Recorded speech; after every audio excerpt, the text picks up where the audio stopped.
and welcome back to the Scenario 7 podcast. My name is Sam, and joining me this week is Mr. Robert Constantine. First of all, Robert, how are you doing? I'm ecstatic, mate. I do not blame you. What a race we're about to talk about. And it's the return. It's like The Undertaker. Back from the dead, Josh Bacon. How are you doing, my friend? I'm very well, thank you. And I'm glad to be back.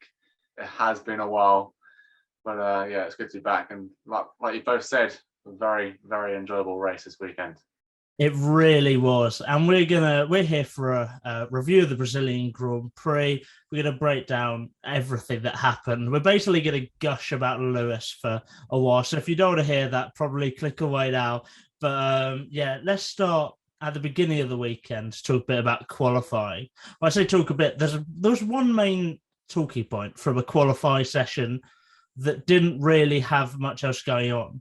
Hamilton got pole, and then it got taken away from him. He got disqualified from the session due to a rear wing fault. So he started the sprint in 20th. First of all, guys, what did you think of that decision? Well, it was interesting. That's the word I'd put. That's the word I'd say. Because I think what I've heard, it might not be right, but what I've heard is that obviously the gap was bigger than 85 mil, I think is the gap. But the Mercedes are saying that's due to a fault, so none of their own. So they shouldn't have really been penalised as harsh because obviously they couldn't control it. It was a fault of the car, and they couldn't fix it in time or at all. So it's interesting to see how severe the penalty was.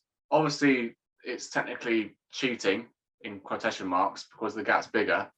But if you can't control the problem itself, then the penalisation shouldn't be as harsh, in my opinion, as what it was.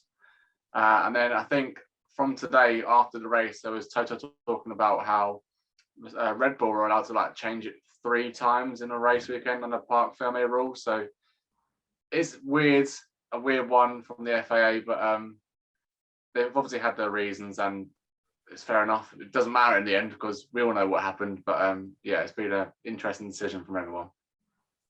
Yeah. So at the moment we don't really know much about the incident itself because we don't have pictures of the rear wing. They were very, very cautious with any information coming out of the from the stewards. So we don't know much, but obviously it was illegal. Mercedes agreed. They didn't try to dispute that. So from that point of view, I do agree with the penalty because that's literally just how the rules work. So if it says that it's not, you shouldn't have that bigger gap. If that's in the rule book, then you're going to get penalized. That's fine. I agree with that. Although I still think it was quite harsh. So maybe, for the future, that penalty might want to be changed. I don't know, just a suggestion. But being disqualified from, qualifying when you get pole position, it must be really frustrating. But in the end, it wasn't for Hamilton because that's literally how his best races come from really, unfortunate circumstances for him. I think he just feeds off that, negativity, which is just amazing. Because I wouldn't be able to do what he did if they disqualified me from the qualifying. I wouldn't. I would finish P19 because I would just overtake Mazepin. But yeah, I thought the penalty is a bit harsh, but I do agree with it. Yeah, I mean, you're completely right in the fact that it takes some adversary for him to fight back. And it's almost like the Incredible Hulk. You wouldn't like me when I'm angry. When Hamilton is driven, when he is mad about something, he will drive the tyres off that car. And that's what he did. On the penalty, it's really unlucky because in the document that the FIA released, they did admit that it was a technical fault. It wasn't due to something, or it wasn't due to Mercedes intentionally cheating. But it did give Mercedes an advantage, and that could have been the difference between pole and second place. Was it harsh? Maybe, but in the rules, is it the correct decision? I think so. It's a tough one, and I definitely feel for Hamilton. I don't blame Mercedes for being angry at all, but I think probably the right decision, if I'm honest. And the other thing to come out of qualifying to do with this incident was to do a Max Verstappen, and because it all came.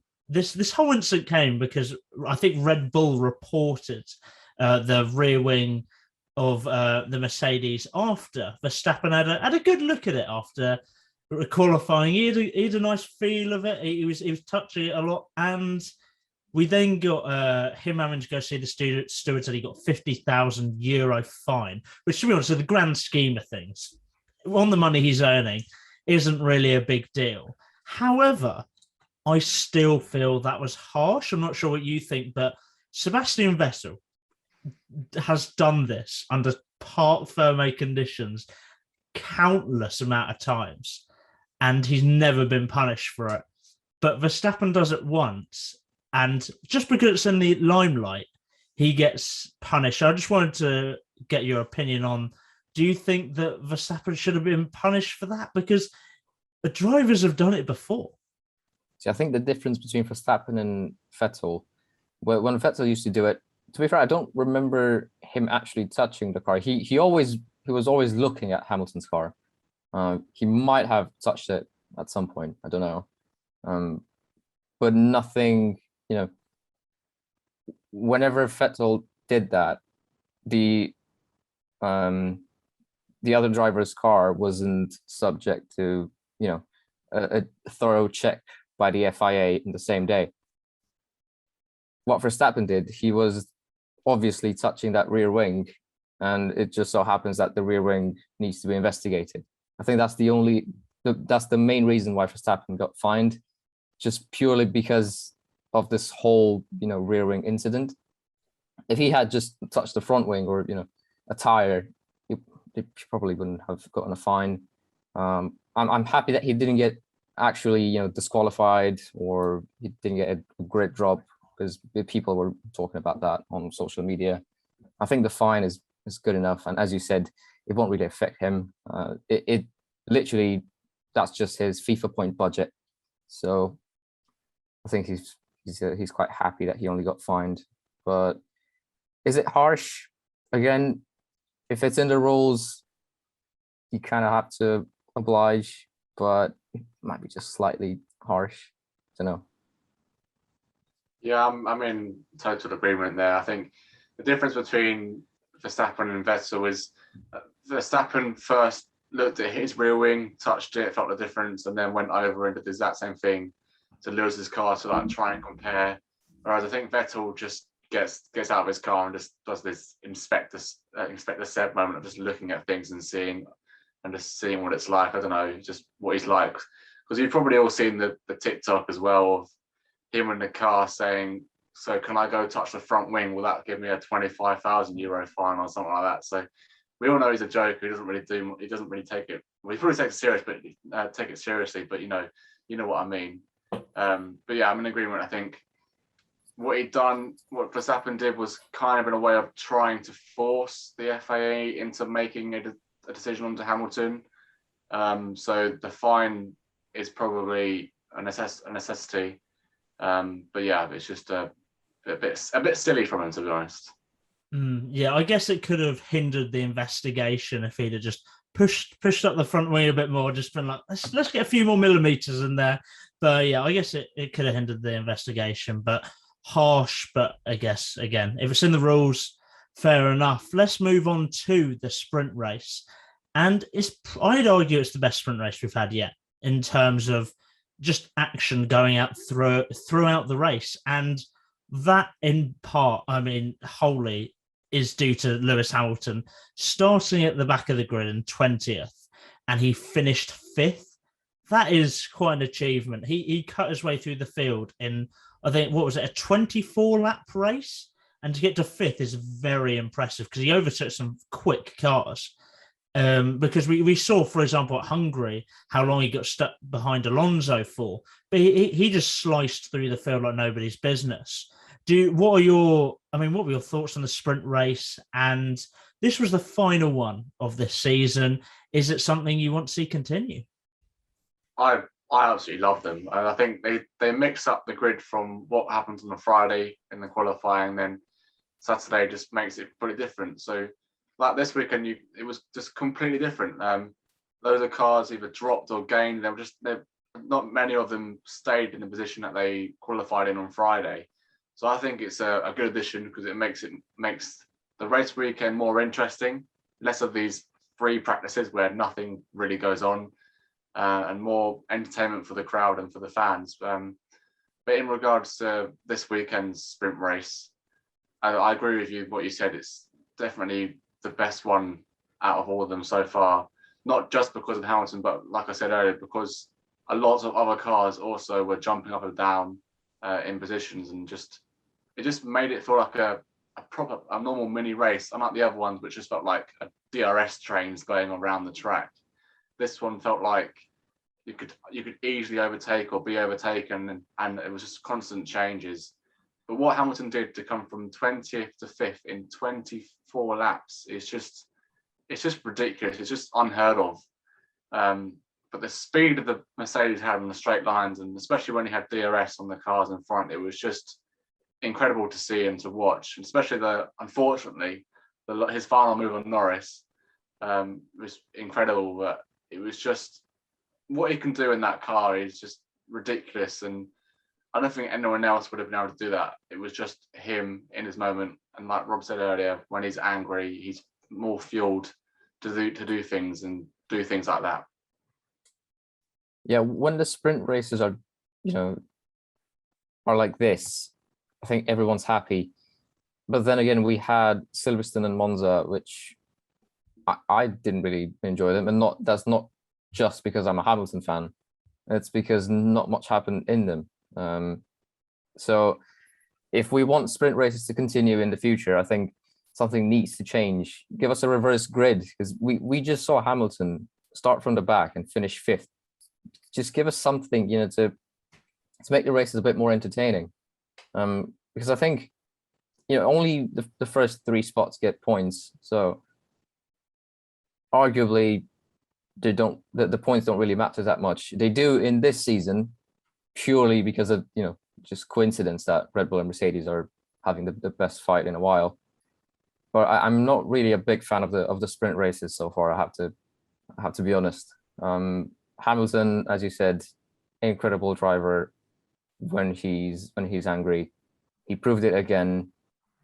He made literally no mistakes, and that final overtake on Norris at the end was just the cherry on the cake. It was incredible. I wouldn't have expected him to just break that late into turn 1, and yet he did. I mean, Norris didn't really put up a fight, to be honest, but we can't really blame him. It's Hamilton he's coming up against. Hamilton is in a title fight. You don't want to crash into anyone. Yeah. But this sprint race, good. Other sprint races, bad. That's my verdict.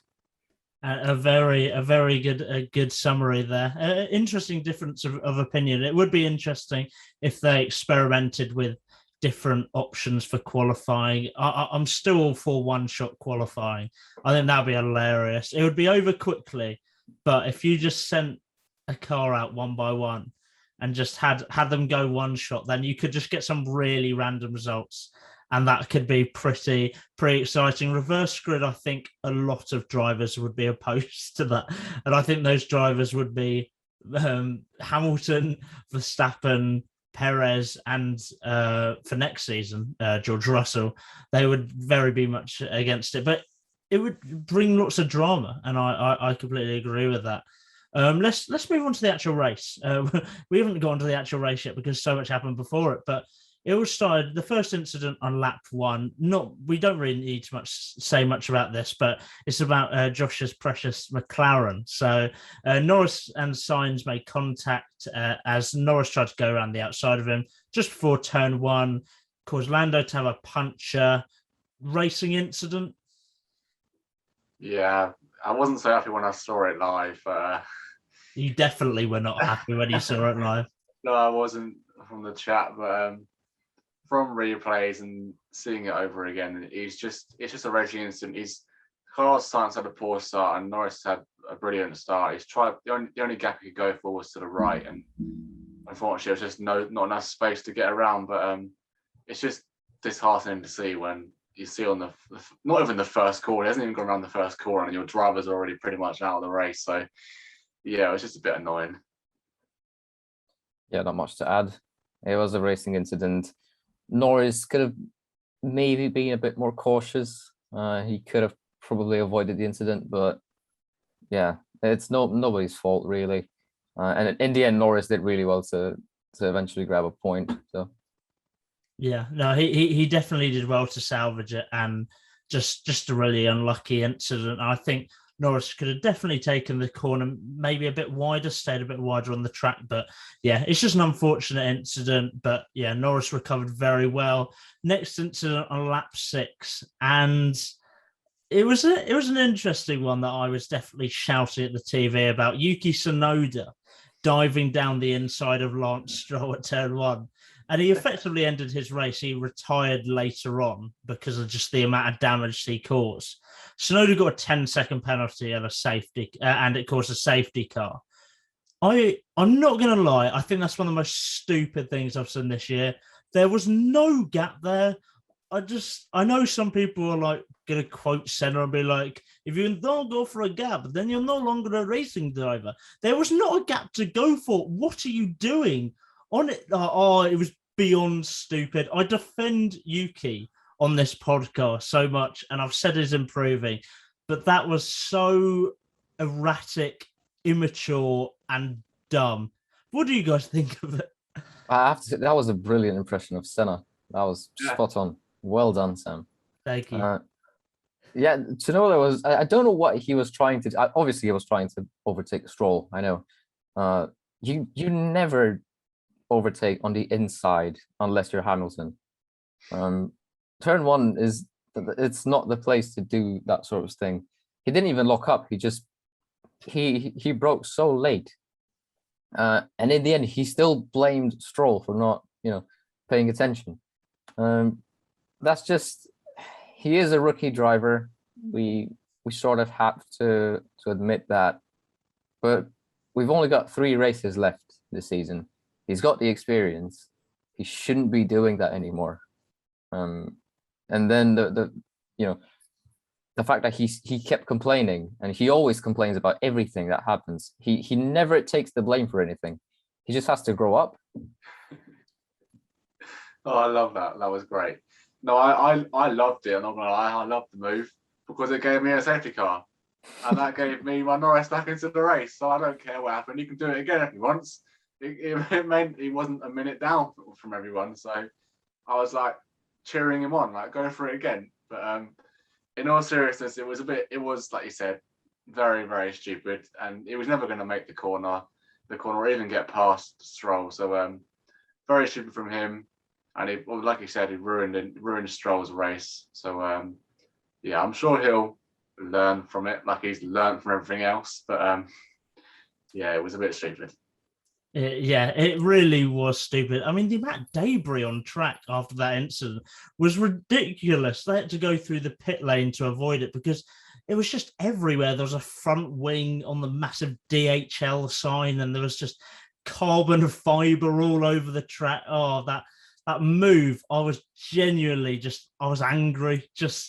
I liked Yuki, and that was just so dumb. I can't even comprehend what he did then. But yeah, we're going to move on from that. We had Mick Schumacher, who also lost his front wing. I don't really remember what happened with Mick, to be honest, but I'm pretty sure it was a pretty minor incident. But let's move on to the big talking point. Lap 48, Verstappen and Hamilton.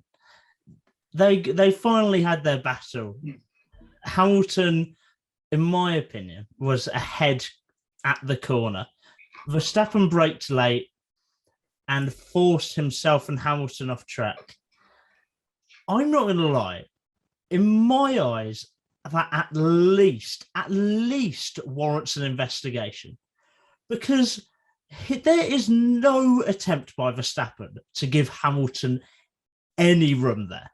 It is ridiculous. He's nowhere near the apex. He's just, in my opinion, that has to be investigated. If nothing comes from it, fair enough. But in my opinion, Hamilton has on numerous occasions given Verstappen room when then they have been battling. Everyone's going to go, oh, Cop's corner. Woo. Yeah, shut up. There's one incident, but you're looking at this, and Hamilton's been very respectful to the amount of room he's given Max. Max gives none of it back. And in my eyes, that was warranting an investigation. But what do you think? Do you think that was a penalty? This is why no one likes Verstappen or Verstappen fans, because they're never in the wrong, are they? They're like, oh, they complain about everything else. They're like, oh, he didn't give me space. Then go and doesn't give someone else space. But yeah, with the incident, I think I'm in agreement with you. They both brake late in the corner because they both wanted to come out ahead.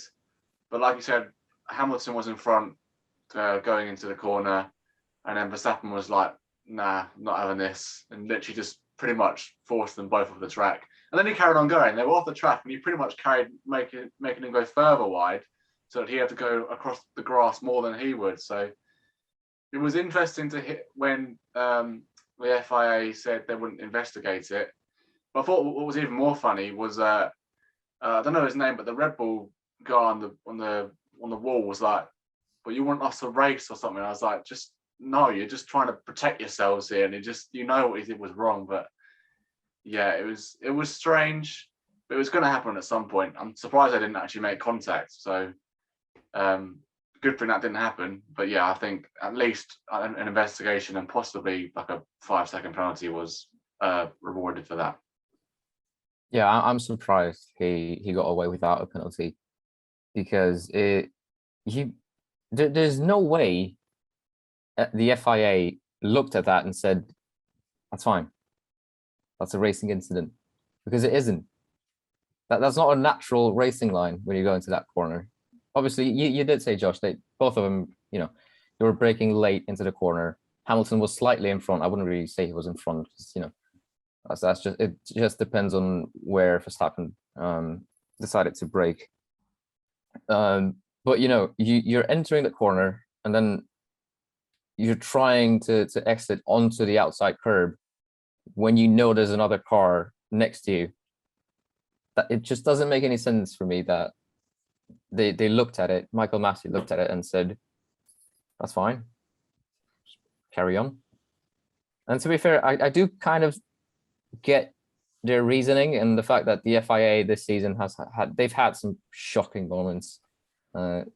So letting them race might have been the good call, because the backlash they would have gotten if Hamilton had won the race due to a 5-second penalty for Verstappen, it would have been bad for them. So yeah, they let them race. Then a few laps later, Verstappen was just warming his tires up in the race. That was, again, he got a black and white flag for that, so at least they saw it happen. But if Hamilton hadn't won this race, I think it would have been, it would have been a different conversation right now, because it would have been a disgrace, genuinely. Yeah, no, I completely agree. In hindsight, I'm happy that they didn't give anything, because it allowed Hamilton to make a move and overtake him like that. And that means that Verstappen fans can have no complaints, really. So I'm happy they did it like that. But yeah, it was frustrating. Another incident that showed why I'm so happy there's now FIA radio. As you mentioned, Josh, the fact that they hadn't even said anything and the Red Bulls were already talking to the FIA to try and defend their corner. Like, the FIA hadn't even done anything yet, and they were like, "Oh, just let them race, let them race." And then after Mercedes found out that nothing was given, they were moaning. It was so funny. Everyone was just really salty this weekend. Like the battle over team radio was fantastic. You had Hamilton like really trying to push Bottas on. He was like, "Bottas, follow me. We're gonna get them together." And then you had Hamilton then moaning about the tyre selection, and then he was asking about Bottas and where he finished, and he was like, "Yeah, P3, well done, Valtteri." It was just, there was such a battle over team rate. You also had Max as well, who got told about his black and white flag, and he was really salty about it, which was so dumb because he was clearly weaving in and out. Kimi Räikkönen would not have been proud. Bear in mind, he warms his tyres up in a straight line. He really did him a disservice there. But it was just crazy. But yeah, FIA team radio and the actual normal team radio, what's an addition to Formula One? And it makes the viewing experience so much better. But yeah, should have been given as a penalty. Glad it wasn't, because that Hamilton move was fantastic and just amazing bit of racing. The final real incident, I mean, it's not really an incident, it was just Ricciardo retiring after a power loss, which was a bit of a shame, but that was on lap 51. That's the only other incident to bring up. And now let's move on to the team by team. Actually, before I do this, I want to mention Toto Wolff, because he is the king of the weekend, because you heard after the sprint race, I don't remember the wording, but he basically said F everyone or something like that. And then today, after Hamilton made that move, the way he looked at the camera, Joe, who is doing a thumbnail, better make this the thumbnail. And it's the best photo. And the memes that are going to come from that are quite unbelievable. Toto Wolff is hilarious, and that really added to it. But actually, now moving on to team by team breakdown, let's talk about Mercedes versus Red Bull. We've talked a lot about Hamilton, talked a lot about Verstappen, but just talk about the teams as a whole and how you think Red Bull and Mercedes fared this weekend. To be honest, I don't think we've clearly gone through most of it for these two teams, really. There's not really much you can add except for talking about the other two drivers, or Bottas and Perez. And like that, the result says Bottas finished third and Perez finished fourth. Clearly, Mercedes had the better weekend. I think for Perez, it was a little bit disappointing. I think both of his starts from sprint and the actual race himself were just a bit poor. Like he got overtaken just too easily.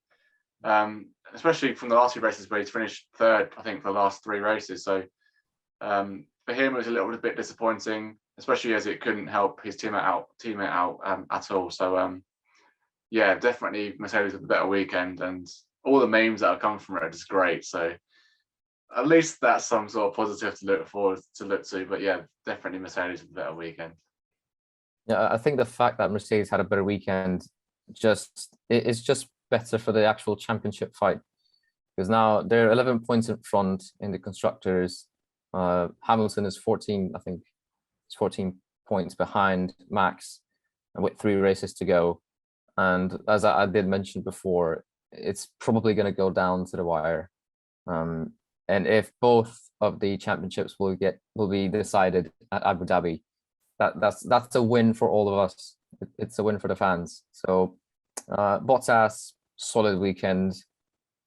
Really, really bad start, but then he came back to the race. Even though he wasn't happy with the strategy for some reason, but in the end, I thought it was fine. He finished third, which is great for the team.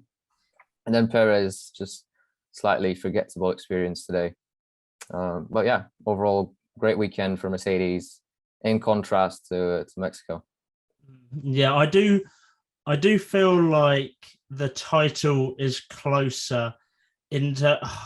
I've said last week, and I think the week before, that I don't think the title race will go down to Abu Dhabi, because I thought that Verstappen would wrap it up, and I still think he'll wrap it up in maybe Qatar, maybe Saudi Arabia. I don't think it'll go down to the last race, but there's now a bigger part of me that thinks that maybe there's a chance.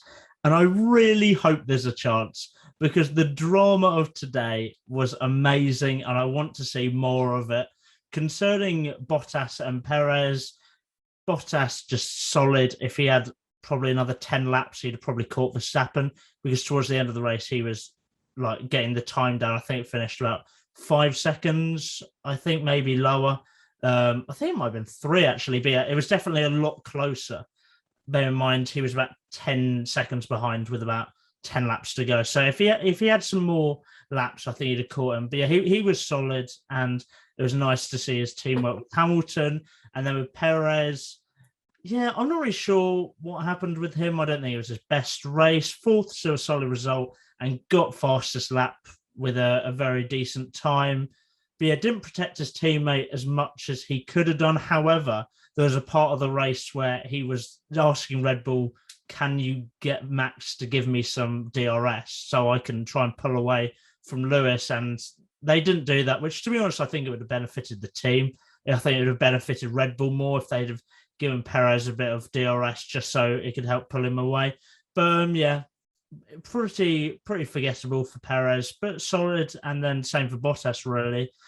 Let's now move on to Josh's team, McLaren versus Ferrari. And it's not really a fight between the two teams anymore. It's more of a mauling by Ferrari, with Ferrari picking up 19 points to McLaren's singular 1 this weekend. And it's not I think it's been pretty consecutive weekends that Ferrari have got more points. It's been quite a few in a row now.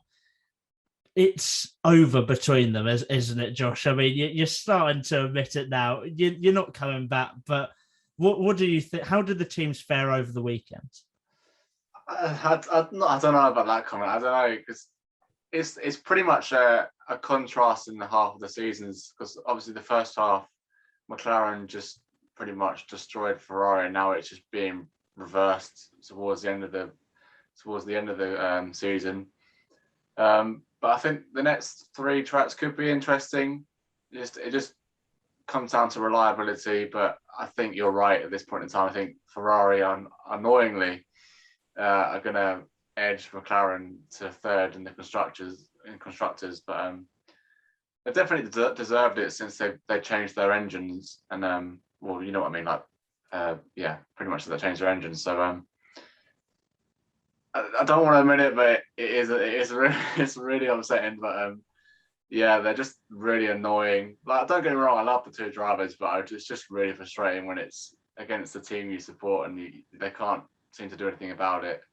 Especially now that there might be an issue with the engine in the McLaren, which they could then become a problem for Lando and again for Daniel in future races. So yeah, it doesn't look very great at this point in time, as you can probably tell from my voice. But yeah, nothing really more to say, to be honest. I think McLaren needs to focus on Saudi Arabia, and they really need some good results in Saudi Arabia, although it's going to be impossible for them to overtake Ferrari in the championship, because the gap, you know, it's a pretty big gap at the moment. And with 3 races to go, based on the recent McLaren performances, I don't see them, you know, I don't see them managing to pull this out. So I think Ferrari have got this in the bag. They'll finish 3rd. They'll get the money, which they don't really need because they've got it already.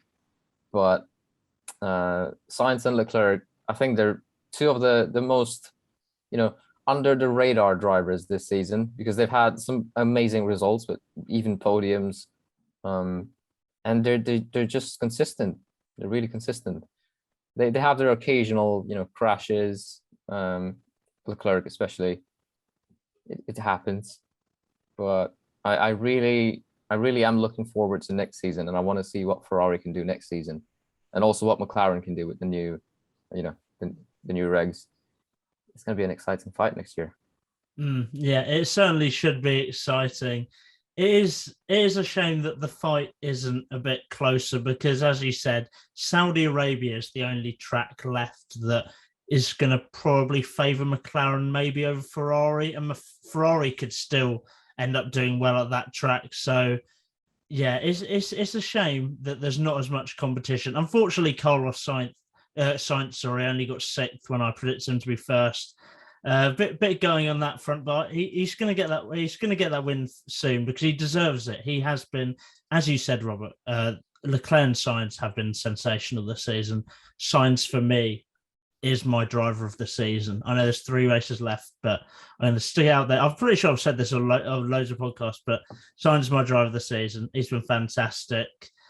McLaren for a lot of the season have been racing with one driver, which hasn't helped. Then Ricciardo got a win in Monza. Things are looking up, and the McLaren has just not been as good as the Ferrari since then, which is a bit of a shame. But yeah, Ferrari looking very good. Now let's move on to the midfield battle between AlphaTauri, Alpine, and not really Aston Martin, but I'm going to class them in this section anyway. Very good from Gasly today. Not really a surprise. He's very consistent, coming 7th, getting 6 points. Tsunoda, 15th. I've ranted about him already. I'm not going to spend much time on him. Then with Aston Martin, Vettel was actually solid today. I thought he was quite good. Finished 11th in the end, just outside the points. And Stroll was just very unlucky because even with damage, I thought he was racing well. Even when but they just had to retire the car because Tsunoda basically broke everything, including Aston Martin Hearts. Moving on to then Alpine, Alonso 9th, solid, getting 2 points, and then Ocon getting 4. Who is going to come out on top in this battle between Alpine and AlphaTauri? And should Gasly get a very good seat because he's really carrying that team on his back? Well, I think AlphaTauri has to win this battle, even though they're still tied on points. Like both teams are on 112 points at the moment. So, it seems like it might be really close. But then again, one team has just one really good driver and the other team has 2 solid, consistent drivers in Alonso and Ocon. So Gasly needs to get maybe some top 5 finishes, and in the end he'll secure the 4th place, the 5th place spot for AlphaTauri. Tsunoda, we talked about him already. He has to mature until next season. I don't think Gasly will get a really good seat anytime soon, and I think probably Helmut Marko wants to keep him at AlphaTauri because he's doing quite well. And then the Alpine, I really like Ocon, I really like Alonso, but they won't be able to beat Gasly this season. Yeah, you would have thought out of the 3 manufacturers that the Honda engine in the AlphaTauri would be too far ahead of the others, but it doesn't seem to be doing that way, obviously, because they've only really got one driver that's actually performing well in that car, which just leaves them one hand tied behind their back, which then makes it easier for Alpine to then try and get ahead of them. So it'll be interesting in the next few races. Anything can happen in that midfield, as we know. It's been all over the place all season. And you never know, Aston Martin might just ruin some of their races by finishing higher, and then the other 2 don't even get any points. So nothing might not even change. But I think like Rob said, I think AlphaTauri should be the team that sneak ahead and finish 5th above the other 2. But you never know this season. Anything can happen, and it's really good. It's great to see. Everything's really close, so it's just a great season to be witnessing. Yeah, no, it certainly is. It'll be a fascinating battle, and the closest on the grid, as you said, level on points. We ignore Aston. The battle between Alpine and AlphaTauri, level on points, are very, very interesting. Let's move on to Alfa Romeo and Williams. Do you have much to say on this? Because I don't. Nothing really happened. I thought Raikkonen had a really good race. starting in the pits and finishing 12th, I felt like is really solid. And Russell had a really good race, starting 17th and finishing 13th. And then the other two drivers were pretty anonymous. The Williams is so bad at high altitude or just with wind. It's like so bad. It's a joke. But yeah, do you have anything to say on this battle? Anything to add? The only thing I have to say about Alfa Romeo, I just remembered, you were talking about Mick Schumacher and how he lost his wing. He lost it on one of the Alphas. I was trying to think who he hit in that first corner. It was one of the Alphas. Don't ask me which one, because I can't remember. Wasn't it Gio? It might have been. I thought it was Raikkonen. Oh, great. That's helpful. I genuinely can't remember, but it was one of the Alphas. So at least we got that out of the way. But yeah, they didn't do much. That's it. There's nothing to add. Yeah. Yeah, that's fair enough. Now let's move on to everyone's favourite team. And I'm going to start by giving some praise. Positive vibes. Come on, positive. Yeah, positive vibes. Nikita Mazepin. He didn't come last. That is an achievement in itself. He was pretty high at times. He probably got altitude sickness. I'm not going to lie. I'm surprised he didn't throw up all over the car. But he actually wasn't that bad in the really terrible car. He did the best he could, to be honest. He didn't come last. Admittedly, that was only because Schumacher lost a wig and had to pit. But he didn't come last. That's improvement. I don't really know what else to say, but he's probably improving. Let's hope he is. The Haas isn't very good, but Mazepin didn't come last, and that's a positive. Do you guys have anything else to say on Schumacher and Mazepin? I just hope that next season they get a reasonably decent car that can fight somewhat, so we can actually see what they're both like, so we can actually see how good they are and how aggressive Mazepin will be with the others when he's actually competing further up the field. But yeah, with regards to this race today, then same old, bottom two, nowhere near anyone else, getting lapped multiple times. What else is there to say? Imagine if, heading into next year, Mazepin just becomes one of the greatest drivers in Formula One. That would be a shocking moment. But yeah, hopefully they get a decent car next year, and I'm guessing they will. Obviously, they're actually working on it, unlike this year. So yeah, we might see Haas in a battle with Williams again, which will be fun. I think Mazepin, he's not that bad. I'll be honest. He's really bad sometimes, but today he wasn't that bad. Is he improving? Maybe not. We can't really tell because he just drives a horse and carriage around the track every single week. But I still want to give him some time in F1 just to see what he's actually like, because I think he didn't have the greatest start in F1, and not necessarily on track, but off track as well. And I think people just despise him because of his, personal life mainly. But I really want to give him a chance. I don't know. I might be the only one who's going to say this. Yes, thank you, Josh. But I really want to see him race, because in Formula 2, he was not bad. He was quite talented, actually. Yeah, no, he definitely was talented in Formula 2. He's like Tsunoda in F1. He was just a bit naive and immature, with a few interesting defending moments where he almost put people in walls. But yeah, no, he definitely has talent. You can't get to F1 without talent. I know people will be like, oh, all you need is money. If you're racing in Formula 2 and getting results, I think he won a few races, got a few podiums. You have to have talent to do that.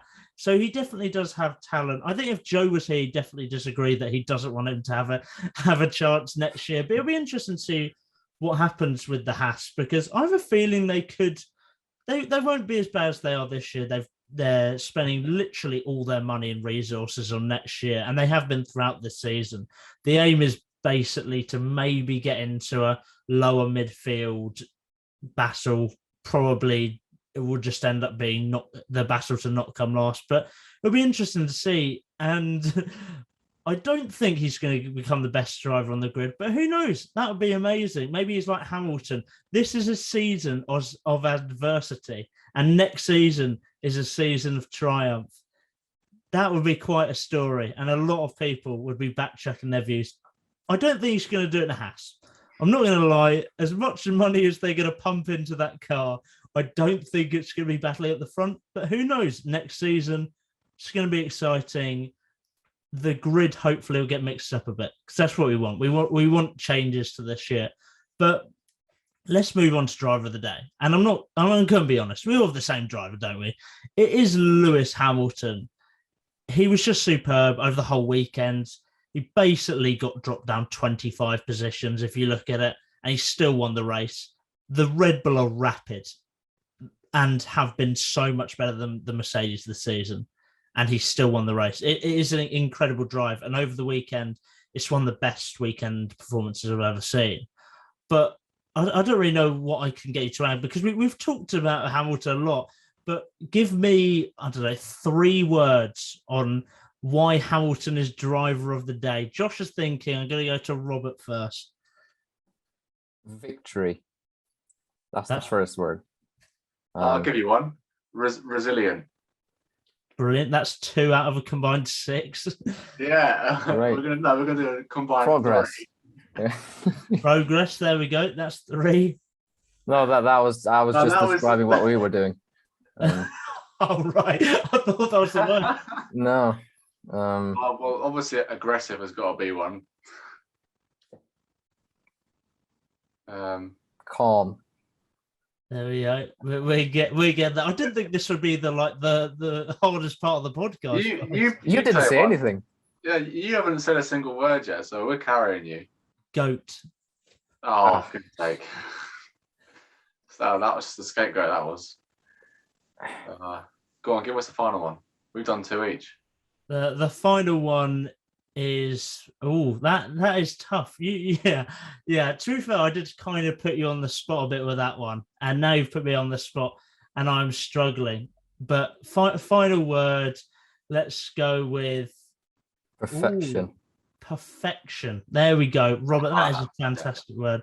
We will end the summary, the review of the Brazilian Grand Prix on that note. Next race is in Qatar. It'll be next weekend, the final weekend of the triple header, as we start the No Human Rights 3.